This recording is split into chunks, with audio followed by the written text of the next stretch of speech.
Olá, meus amigos, olá, minhas amigas do Legislação Integrada. Aqui quem fala é o professor Bruno Valente. Nossa conversa de hoje é sobre a edição de número 227 do Jurisprudência em Tese do STJ. O tema é Registros Públicos, Cartorários e Notariais, quarta edição acerca do tema, sendo que é a terceira edição seguida. Antes de começar, aquele convite, se inscreve no nosso canal, seja no Spotify, Deezer, Apple Podcasts, Google Podcasts ou no YouTube, e ativa o sininho para ficar sabendo de todas as novidades. Nos segue também no Instagram, @legislação_integrada, onde todo dia tem novidade. E o mais importante de todos os convites, acesse legislaçãointegrada.com.br e vem conhecer o Clube da Lei, o clube de membros que dá acesso a todos os materiais de lei seca e jurisprudência do Legislação Integrada e a mais de 100 planos de leitura. Gente, tudo que você precisa para um estudo completo, atualizado e organizado de lei seca e jurisprudência, com material que é semanalmente atualizado por esses mesmos informativos que eu comento aqui em áudio. Aproveitem a prorrogação da Black Friday. Durante o mês de dezembro, teremos a mesma oferta da Black Friday, onde você, ao adquirir o Clube da Lei, leva inteiramente de graça o mapa do aprovado. Gente, é uma super oferta, não vai ser renovada de novo. Realmente foi algo muito excepcional essa renovação. Então aproveita, porque isso representa um desconto de até 50%, já que o mapa do aprovado normalmente custa R$ 257. Então aproveita, porque vai fazer muita diferença esse curso que te ensina a estudar, te ensina a organizar um plano de estudos totalmente focado na sua realidade. E o último convite, muito rápido, eu prometo, vem conhecer a Editora Integrada, você vai ver que publicar aquele livro é mais fácil do que você imaginava, menos burocrático e com valores muito justos e acessíveis. E essa publicação pode fazer muita diferença em uma prova de títulos. Então, sem mais delongas, vamos para a primeira tese de hoje.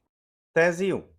A mera existência de ação tendo por objeto a declaração de nulidade de registro imobiliário não é suficiente para se concluir pela ilegitimidade ativa daquele que, com base nesse mesmo registro, ajuiza ação reivindicatória.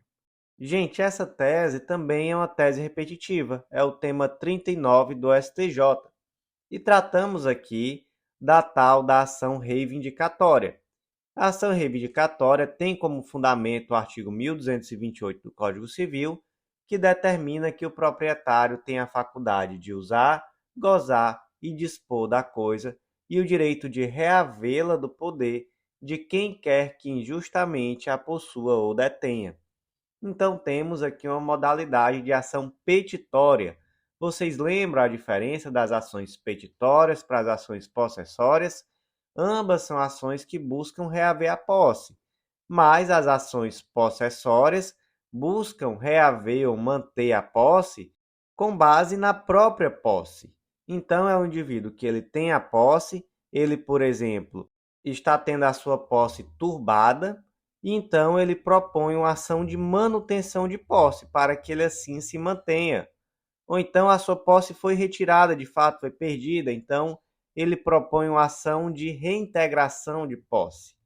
Já na ação petitória, o fundamento aqui é a propriedade. Então, na reivindicatória, por exemplo, que é uma modalidade de ação petitória, o indivíduo ele possui a propriedade e, como decorrência da propriedade que ele possui, ele tem o direito de usar, gozar e dispor e também de reaver a posse daquela pessoa que injustamente possua o bem que lhe pertence ou detenha esse bem que lhe pertence, mas aqui o fundamento é a propriedade. Por que que isso é importante? Porque como o fundamento é a propriedade, gente, se temos aqui uma ação de reintegração de posse de um bem imóvel, então a propriedade de um bem imóvel é demonstrada através do registro. Esse bem ele é registrado no Registro Público de Imóveis e vai ser esse registro que vai demonstrar a existência da propriedade. Vamos para um caso concreto. Imagina que o João é proprietário de determinado imóvel e ele propõe uma ação reivindicatória contra a Maria. A Maria ela está na posse do referido imóvel e ele junta lá a respectiva matrícula do imóvel demonstrando que ele é o proprietário. A Maria, por sua vez, ela propõe uma ação judicial questionando a validade do título translativo que foi registrado na matrícula do imóvel. Então, ele diz: olha, esse título seu, que garantiu a sua propriedade desse bem, é o título nulo. E aí, invente aí um motivo na sua cabeça, mas ele é nulo. E aí ela não só contesta, não é, a ação reivindicatória, como ela também propõe essa nova ação, onde ela questiona a validade do título que foi utilizado para demonstrar a legitimidade de João para propor a ação reivindicatória. Aí vem a pergunta: a simples existência de uma ação questionando a validade do título que demonstra a propriedade do bem já é por si só o suficiente para afastar a legitimidade para a propositura da ação reivindicatória? Não é, né? Não é. De fato, seria necessária, no mínimo, uma decisão judicial anulando, de fato, esse registro, esse título translativo do bem. Então, de fato, temos aqui essa tese repetitiva e ela é da seguinte forma: a mera existência de ação tendo por objeto a declaração de nulidade de registro imobiliário não é suficiente para se concluir pela ilegitimidade ativa daquele que, com base nesse mesmo registro, ajuiza a ação reivindicatória. Tese 2. O regime registral brasileiro admite a averbação de informações facultativas de interesse público sobre o imóvel, inclusive as ambientais, e o Ministério Público, no exercício de suas funções institucionais, pode requerer, diretamente ao oficial de registro, o assentamento de informações alusivas a essas funções. Isso aqui, gente, é um trecho de uma tese fixada no IAC tema 13. É uma tese bem grande, essa tese fixada no IAC 13, mas aqui basicamente temos um compilado das teses C e D, que fazem parte, não é, de uma tese muito mais ampla. Só para contextualizar, aqui trata de um caso concreto onde o Ministério Público identificou a ineficácia dos projetos constantes no plano de manejo de uma respectiva APA. E aí aduziu-se ali que nenhum dos 20 programas do plano de manejo foram implementados. Então, foi proposta uma ação, foram realizados vários pedidos e eles foram atendidos à exceção de um, que foi a necessidade de publicação periódica de relatórios de execução do plano de manejo e de averbação da APA nos registros dos imóveis rurais. E aí o fundamento foi a ausência de previsão legal. Então isso daí trouxe um debate muito forte sobre até onde vai o dever de informação. Então, no julgado, fica muito claro que no regime de transparência brasileiro vige o princípio da máxima divulgação. E aí, até tem um trechinho aqui que eu acho muito interessante. Olha só como é que o relator coloca. Eis a ordem natural das coisas. Em matéria de transparência em uma democracia, 1. A administração atende o dever de publicidade e veicula, de forma geral e ativa, as informações públicas na internet. 2. Desatendido o dever de transparência ativa, mediante provocação de qualquer pessoa, a administração presta a informação requerida, preferencialmente via internet. E 3.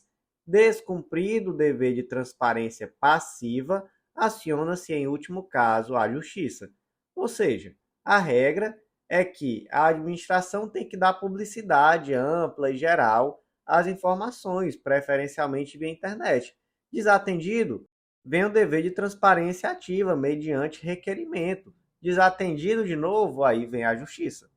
E aí, como eu trouxe, essa tese fixada no IAC 13, ela é muito ampla, ela tratou de diversos pontos, mas aqui, na tese 2 do Jurisprudência em Teses, temos um debate fundamental, que, como eu disse, são os itens C e D, que tratam exatamente da averbação de informação que é facultativa sobre o imóvel, que trata de matéria ambiental, e se o Ministério Público pode requisitar diretamente que o oficial de registro averbe essa informação. E aí, gente, a resposta foi positiva, Porque no caso concreto, existia ali uma área de proteção ambiental e a averbação dessa área de proteção ambiental no registro do imóvel rural é considerada facultativa. Então é possível averbar, mas não é obrigatório.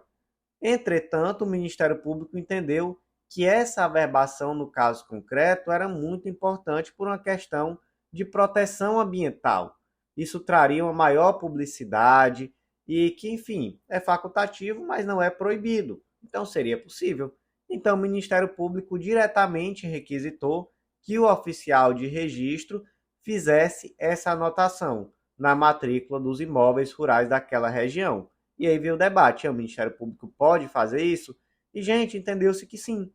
Faz parte das prerrogativas institucionais do Ministério Público esse tipo de requerimento. E, como eu disse, não se trata de algo proibido, se trata de algo facultativo, mas que nesse caso concreto se demonstrou que era de extrema importância para a publicidade da situação da existência de uma área de preservação ambiental naquela área e também, né, consequentemente, para a melhor proteção do meio ambiente. Então, vamos reler a tese, como é que ficou? O regime registral brasileiro admite a averbação de informações facultativas de interesse público sobre o imóvel, inclusive as ambientais, e o Ministério Público, no exercício de suas funções institucionais, pode requerer diretamente ao oficial de registro o assentamento de informações alusivas a essas funções. Tese 3. Compete ao juízo federal apreciar os incidentes de suscitação de dúvida apreciados pelo oficial de registro imobiliário em relação a imóveis de autarquia pública federal. Primeira coisa, gente, o que é esse tal desse procedimento de suscitação de dúvida? É um mecanismo que serve para verificar a correção ou não de exigências que foram formuladas pelo registrador, ou mesmo para que seja autorizado a proceder a um ato registral quando a parte não se apresente em condições de atender a essas exigências.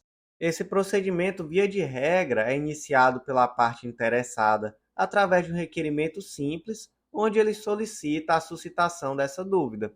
É recebido o requerimento, torna-se obrigatório que o registrador submeta essas razões ao juiz competente. Por que que eu digo isso? Porque tem que ficar claro que esse é um ato vinculado do registrador. Se ele se nega a fazer isso, é possível impetrar mandado de segurança e, além disso, isso pode implicar em responsabilidade civil, penal e administrativa, porque negar essa submissão ao juízo é um ato que é considerado ilegal e arbitrário. Então, pronto, entendemos aqui o que é a suscitação de dúvida, não é? Vimos que quem soluciona essa dúvida é o juízo, e aí vem a pergunta: e se o imóvel é pertencente a uma autarquia pública federal? Quem vai resolver essa dúvida? É o juízo estadual ou o juízo federal? A tese 3 nos conta que é o juízo federal. Então, como é que ficou aqui a tese? Compete ao juízo federal apreciar os incidentes de suscitação de dúvida apresentados pelo registro imobiliário em relação a imóveis de autarquia pública federal.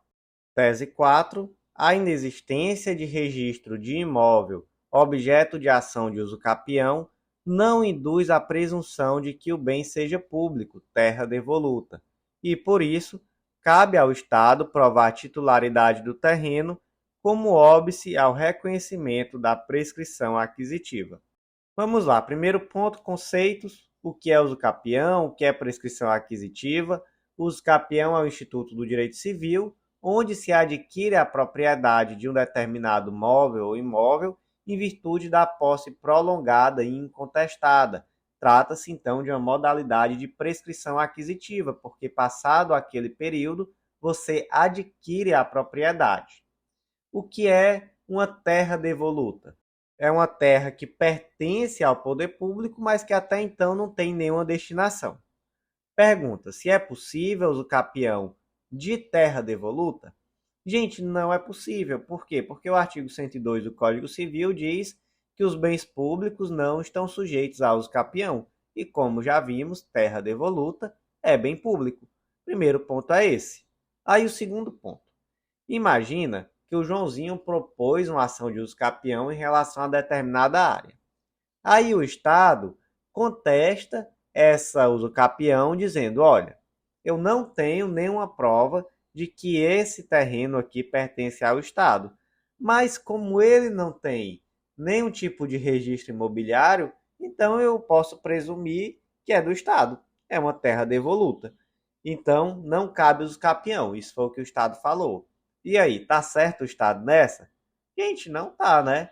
Você não pode presumir que o bem é público simplesmente porque ele não tem registro. Então, essa presunção aqui, que seria uma presunção iuris tanto, né, uma presunção relativa, de que o bem que não tem registro é um bem público, uma terra devoluta, isso aqui não é possível. Então, de fato, quem tem razão aqui é o Joãozinho e não o Estado. Como é que fica a tese 4? A inexistência de registro de imóvel, objeto de ação de uso capião, não induz a presunção de que o bem seja público, terra devoluta, e por isso cabe ao Estado provar a titularidade do terreno, como óbice ao reconhecimento da prescrição aquisitiva. Tese 5.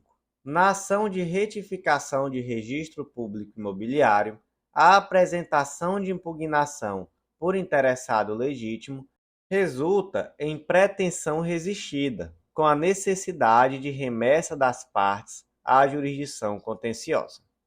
Vamos entender, gente.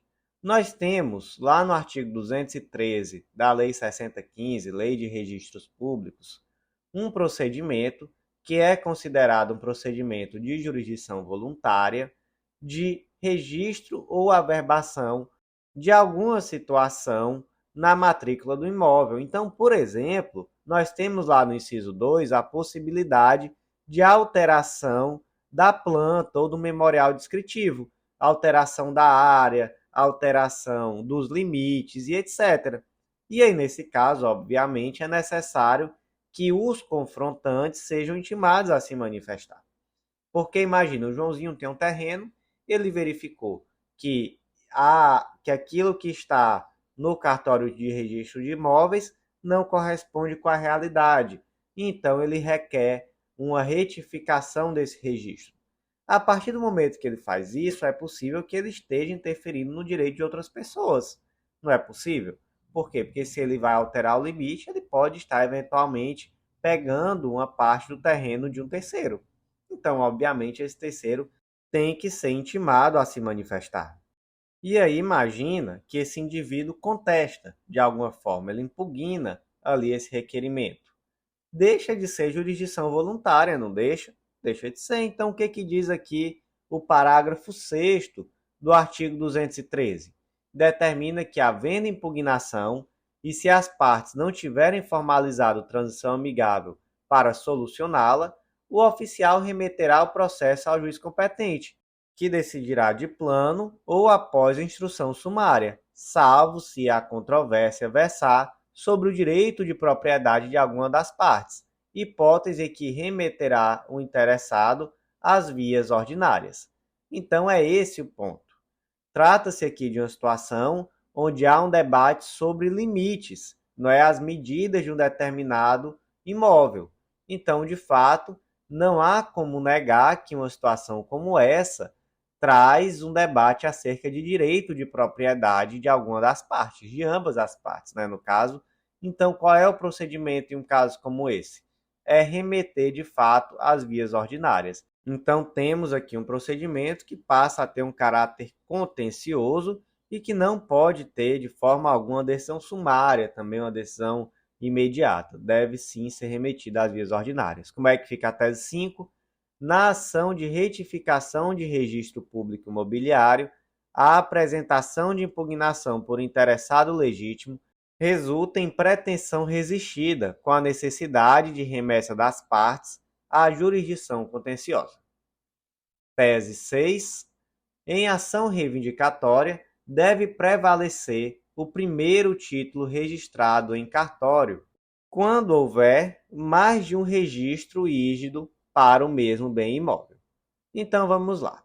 O fundamento legal dessa decisão é o artigo 186 da Lei de Registros Públicos.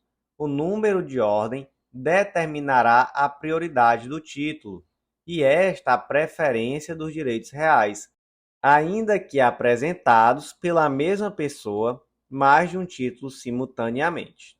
Vamos aqui para um caso concreto adaptado. Imagina que a Maria mora em uma casa situada à Rua A, número 136, desde 1950. Em 1970, a Maria propôs ação de uso capião. Esta foi transitada em julgado e registrada no Cartório de Registro de Imóveis B em 1974.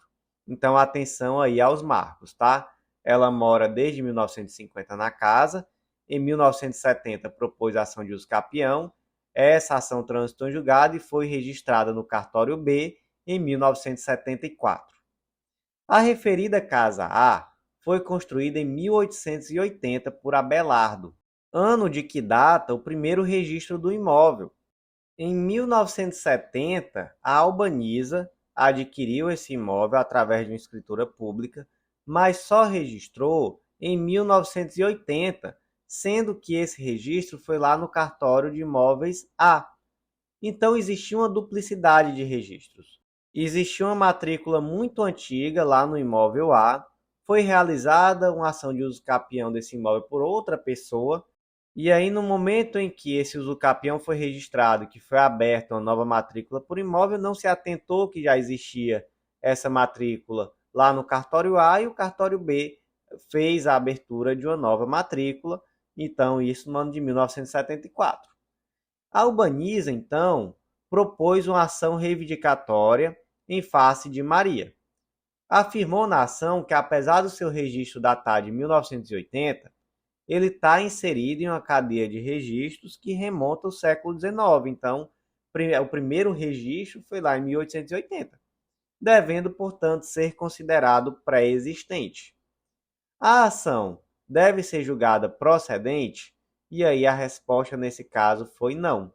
Qual era a controvérsia? A controvérsia era determinar se, em ação reivindicatória, qual propriedade deve prevalecer caso existam dois títulos de propriedade, ambos legítimos e em cartórios diferentes da mesma cidade. Como nós já estudamos aqui em uma das primeiras teses comentadas hoje, a ação reivindicatória é uma ação petitória, né? Ela se fundamenta na propriedade para requerer a posse. E aí, nesse caso concreto, se entendeu, em primeiro lugar, que a posse da Maria não era injusta. Existia uma posse justa, essa posse ela estava fundamentada em um título de propriedade, que era um título sem nenhuma mácula, porque nós sabemos que a ação de uso capião, ela de fato é uma ação onde existe uma aquisição originária da propriedade, por isso se abre mesmo uma nova matrícula para esse imóvel. Então, a ação reivindicatória permite que o proprietário possa reaver a posse de um determinado bem quando essa posse ou detenção está de forma injusta com outra pessoa. Dá para dizer que a Maria está com a posse injusta desse bem? Não dá. A Maria, de fato, ela está nesse bem desde 1950, ela já adquiriu esse bem por uso capião, ela registrou um registro válido em 1974, então, de fato, não dá para dizer que é uma posse injusta. Então, a ação reivindicatória da posse, ela já deve ser improcedente. Mas temos aqui ainda um outro ponto. Qual registro prevalece? E aí nós vimos que deve prevalecer o registro que ocorreu primeiro. Qual ocorreu primeiro? Porque, veja só, o registro da Maria foi em 1974. O da Albaniza foi em 1980. Acontece que o registro da Albaniza está em uma cadeia de registros muito anterior, que data de 1880. Então, isso importa? Está em uma cadeia de registros que é anterior? Não, não importa. O que importa é que, de fato, o registro da Maria é de 1974 e o da Albaniza é de 1980. Então, prevalece aqui o registro da Maria. Então, gente, como ficou o destaque, em ação reivindicatória, deve prevalecer o primeiro título registrado em cartório quando houver mais de um registro rígido para o mesmo bem imóvel. Tese 7. A constituição do usufruto sobre imóvel depende de registro em cartório para dar publicidade e torná-lo oponível a terceiros, pois se trata de requisito para eficácia erga omnes do direito real. Fundamento dessa tese, gente, artigo 1391 do Código Civil. O usufruto de imóveis, quando não resulte de uso capião, constituir-se-á mediante registro no cartório de registro de imóveis. Então, veja só, como é que se constitui o usufruto de um imóvel? Através do registro no cartório de registro de imóveis. Tá, mas primeira coisa, o que raios é usufruto? O usufruto é um direito real, no qual uma pessoa, que é usufrutuário, tem o direito de usar e gozar de determinado bem que pertence a uma outra pessoa, que passa a ser o nu proprietário. Então, esse nu proprietário, ele tem a propriedade, mas ele não pode gozar e dispor. Quem pode gozar e dispor é o usufrutuário. Certo. Vamos para um caso concreto adaptado. O Alberto é esposo de Maria e pai de Luana. O Alberto faleceu e deixou um testamento lavrado em escritura pública, perante tabelião de notas, então tudo certinho, no qual 2 de seus imóveis, ainda que herdados por Maria, sua esposa, ficariam em usufruto para sua filha Luana. O usufruto não chegou a ser registrado na matrícula dos imóveis, então abriu-se ali o testamento, todo mundo que estava ali presente ficou ciente que esses imóveis passariam para a Maria, mas seriam de usufruto de Luana. Então pronto, Maria, no proprietária, permaneceu na posse exclusiva dos 2 imóveis, mas passou a pagar um aluguel de R$ 1.500 a Luana. Por quê? Porque o direito de gozar e usar desses bens era de Luana, que é a usufrutuária. Como a Maria, na qualidade de nu proprietária, permaneceu na posse exclusiva, ela passou a pagar os aluguéis. Mas um determinado dia, a Maria parou de pagar. E ela disse: olha, consultei um advogado, o advogado me disse que o usufruto, nos termos do artigo 1391 do Código Civil, só se dá mediante o registro no cartório de registro de imóveis. Verifiquei também que você nunca registrou, então, na verdade, você nunca se tornou de fato a usufrutuária. Então, eu não tinha que estar ali pagando nenhum aluguel e eu não vou continuar a pagar enquanto não houver o registro. Pergunta-se: Maria deveria continuar pagando esses aluguéis à Luana? E a resposta é sim. Porque, gente, de fato, o registro ele é condição para dar a eficácia erga omnes. Mas nesse caso concreto, existem fatores que demonstram que de fato a Maria sabia que a Luana é a usufrutuária do imóvel. Por que que ela sabia? Porque, veja só, ela também foi contemplada no mesmo testamento, então ela estava presente no momento em que foi revelada essa vontade do falecido, e além disso ela pagou efetivamente esse aluguel por muitos anos, parou de pagar um dia porque quis. Então, não há como se falar que o registro é condição para que essa situação permaneça. O registro é condição para uma eficácia erga omnes do usufruto, mas inter partes é possível que se mantenha da forma como estava, então Maria deve sim continuar pagando o aluguel à Luana, independentemente do registro. Tese 7, então, como é que ficou? A constituição do usufruto sobre imóvel depende de registro em cartório para dar publicidade e torná-lo oponível a terceiros, pois se trata de requisito para eficácia erga omnes do direito real. Tese 8. A inexistência de registro imobiliário da transação, contrato de gaveta, não impede a caracterização do fato gerador do laudêmio, sob pena de incentivar a realização de negócios jurídicos à margem da lei, somente para evitar o pagamento dessa obrigação pecuniária. Aqui temos uma tese repetitiva, é o tema 1142 do STJ. Amigos, o que raios é laudêmio? Nós temos no Código Civil, lá no artigo 2038, o Instituto da Enfiteuse. A enfiteuse é uma quase propriedade, ela não pode mais ser constituída no direito brasileiro, desde o Código Civil de 2002, mas há um respeito àquelas enfiteuses que já existiam.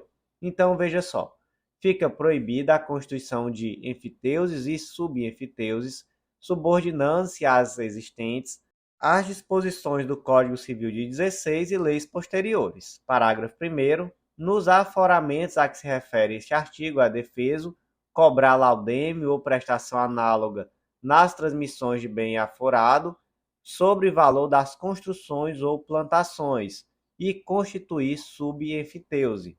Parágrafo 2º. A enfiteuse dos terrenos de marinha e acrescidos regula-se por lei especial.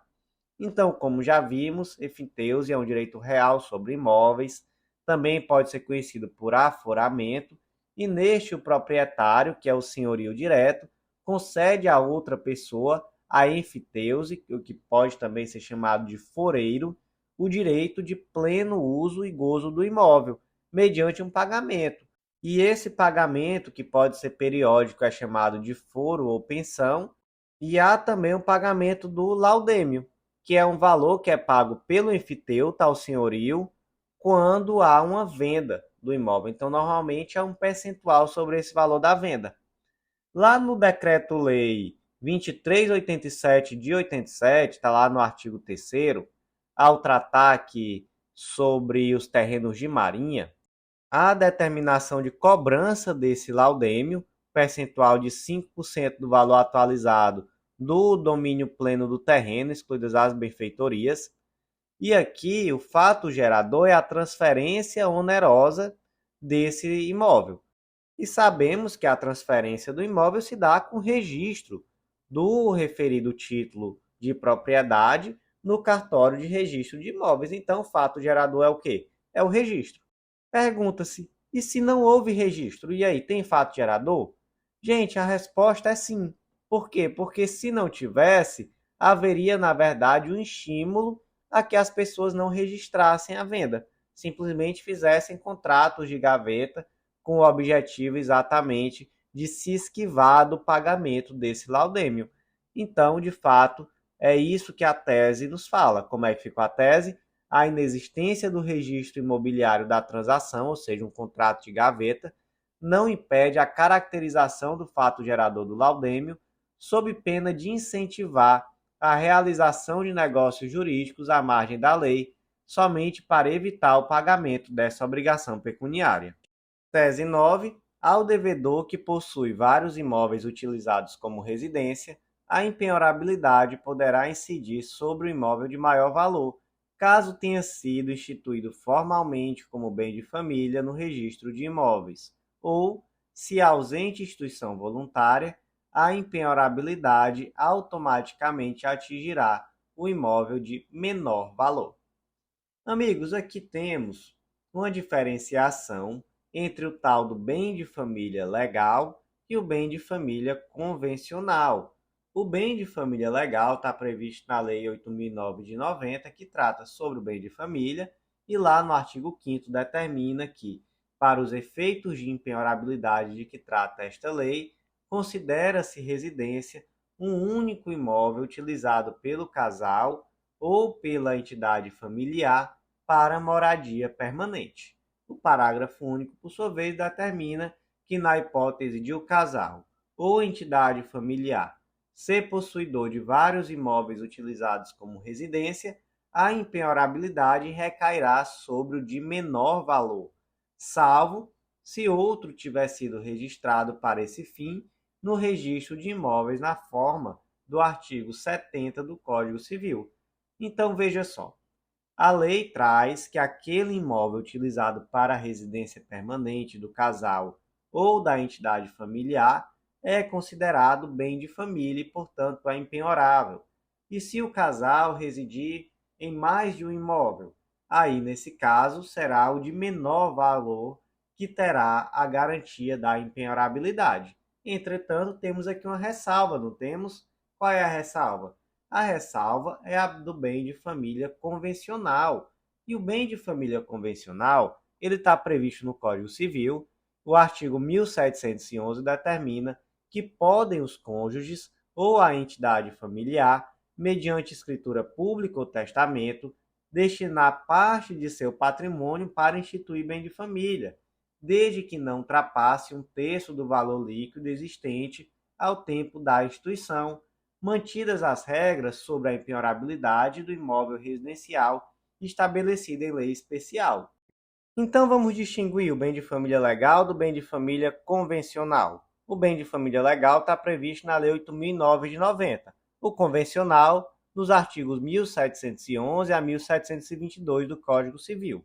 Quanto aos efeitos, o bem de família legal traz a impenhorabilidade e o bem de família convencional, além da impenhorabilidade, pode também trazer a inalienabilidade. A impenhorabilidade do bem de família legal é absoluta, já a do bem de família convencional é relativa. A instituição do bem de família legal decorre da própria lei, não podendo ser objeto de renúncia pelo titular. Já a do bem de família convencional, mediante escritura pública ou testamento. E aqui, por último, há a diferenciação que diz respeito a essa tese. Se a pessoa residir em vários imóveis, aí, no caso do bem de família legal, o imóvel de menor valor será considerado impenhorável. Já no caso do bem de família convencional, qualquer deles poderá ser considerado impenhorável, inclusive o de maior valor. Gente, por último, só para finalizar, só para que não fique nenhuma dúvida, porque a lei fala em imóvel utilizado pelo casal ou pela entidade familiar. E aqui, gente, não vão pela literalidade. Aí, inclusive, aquele bem imóvel utilizado pela pessoa solteira que mora sozinha é considerado bem de família, tá? Então não confundam, não vão aqui pela literalidade da lei nesse sentido. Vamos reler aqui a tese 9. Ao devedor que possui vários imóveis utilizados como residência, a impenhorabilidade poderá incidir sobre o imóvel de maior valor, caso tenha sido instituído formalmente como bem de família no registro de imóveis, ou, se ausente instituição voluntária, a impenhorabilidade automaticamente atingirá o imóvel de menor valor. Última tese de hoje, tese 10. É possível a penhora de bem de família contíguo ao bem de família que possua matrícula própria no registro de imóveis. Então, vamos lá. Imagina, por exemplo, que o Fábio adquiriu os lotes 5 e 6 da quadra 5 do loteamento fechado Quintas do Igarapé. Cada um dos lotes possui 450 metros quadrados e eles são contíguos com frente para a mesma rua, ou seja, são colados, é um colado no outro.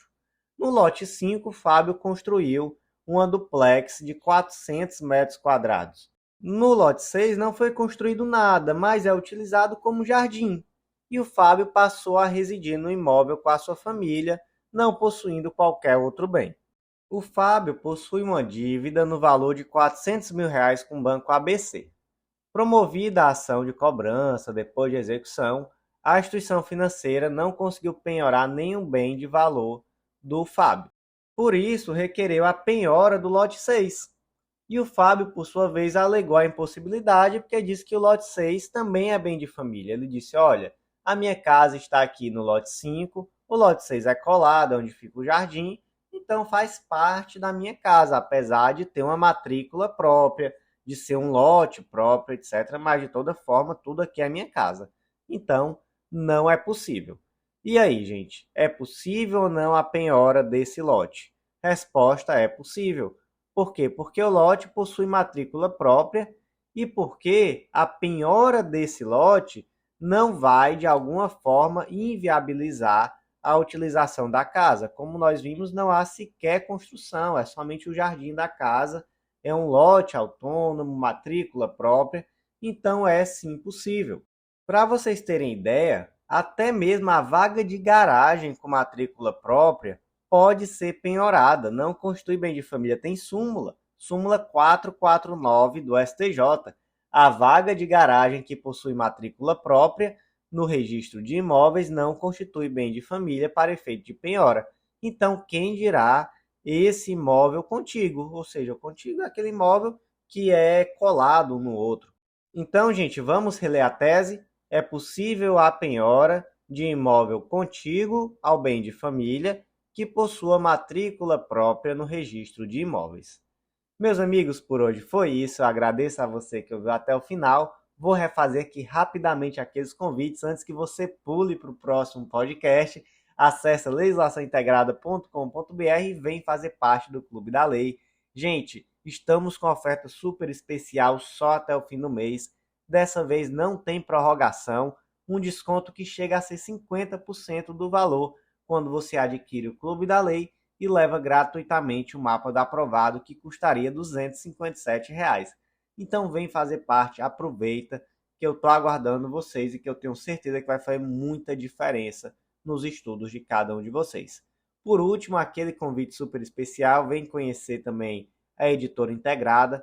Você vai ver que publicar aquele livro é mais fácil do que você imaginava, menos burocrático e que tem um valor, gente, bem realista, bem acessível, justo, especialmente diante da diferença que vai fazer ter publicação de um livro em uma prova de títulos. E, gente, livro com selo editorial, ISBN emitido pela Câmara Brasileira do Livro, com CNPJ de editora na emissão, então tudo certinho para você conseguir pontuar no maior número possível de concursos públicos.